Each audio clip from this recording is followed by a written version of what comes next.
Okie dokie, let's take a look at our next topic from Unit 6.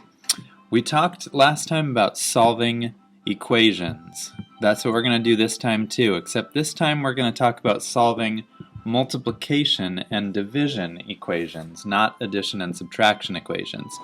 So, solving multiplication and division equations. That's right, solving multiplication and division equations. Here we go. Let's say, for instance, I have a certain amount of money. How much money? I'm not going to tell you. It's a mystery. But let's say that I take that amount of money and I divide it up among my 24 favorite students. And then when I do that, each student ends up getting $10. How would I figure out how much money I started off with? Well, we would have to solve this equation. But this equation is not an addition equation. It's not a subtraction equation. This would be a division equation. Still, though, we're going to do the same thing to solve this equation. Remember, to find the solution of an equation, we're looking for the value of a variable which would make this equation a true equation. Also remember that to solve an equation means to find out the value of that variable. So, we got to figure out what the m equals. How do we figure out what the m equals?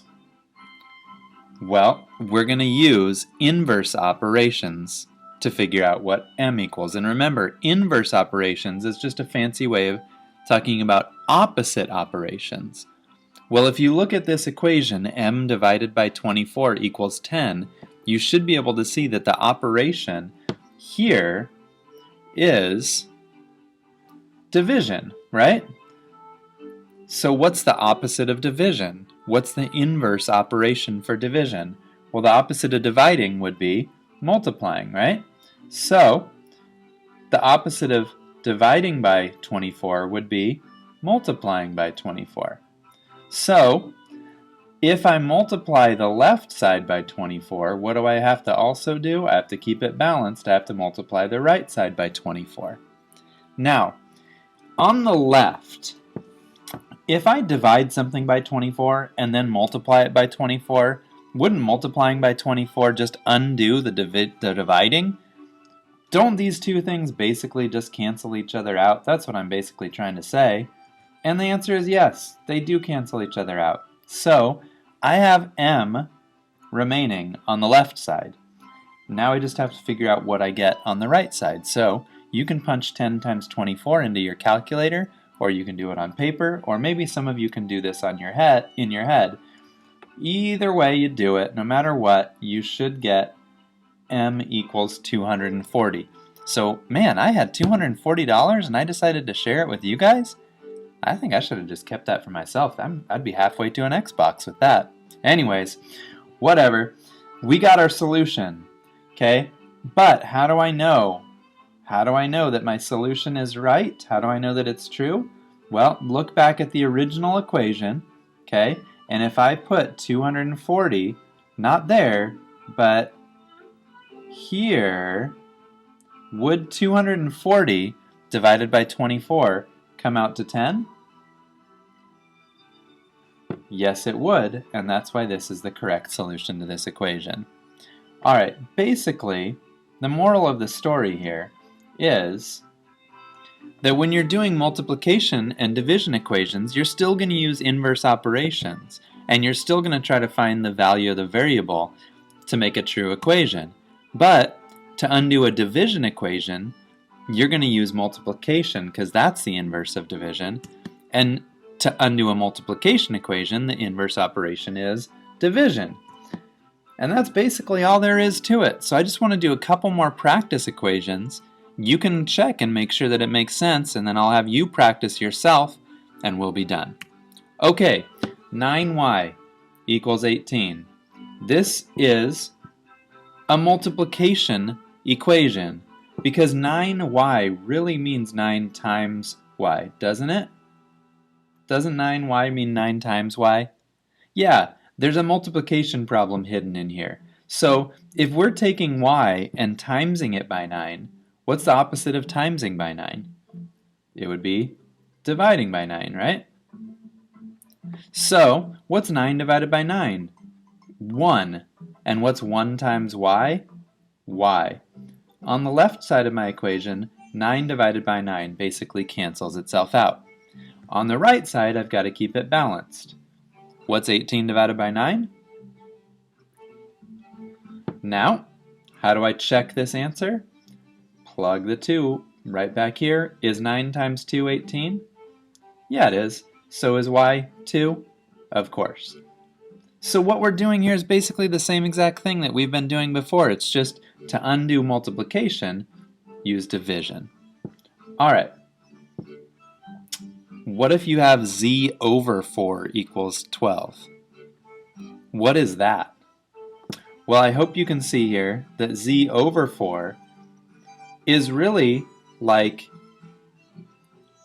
this fraction here is really like division, isn't it?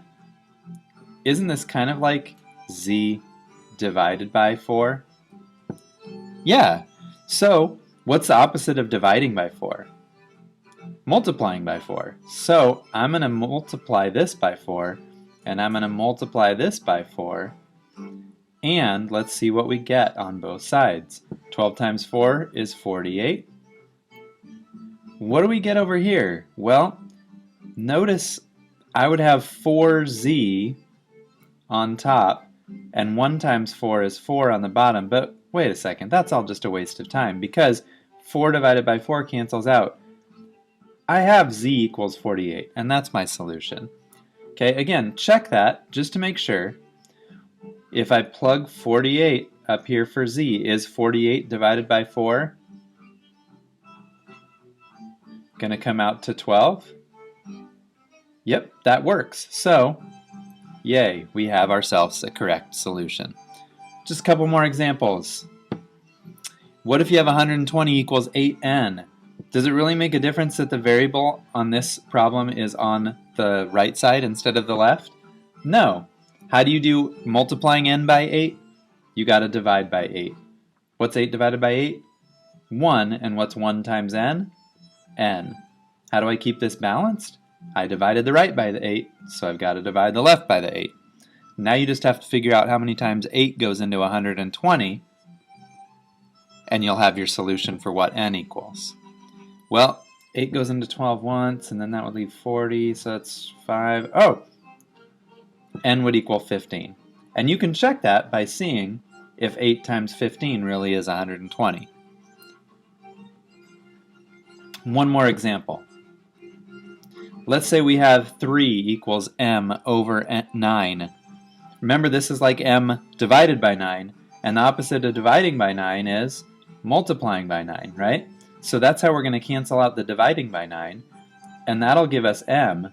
But if we multiplied the right side by 9, we've got to multiply the left side by 9. Oh, okay.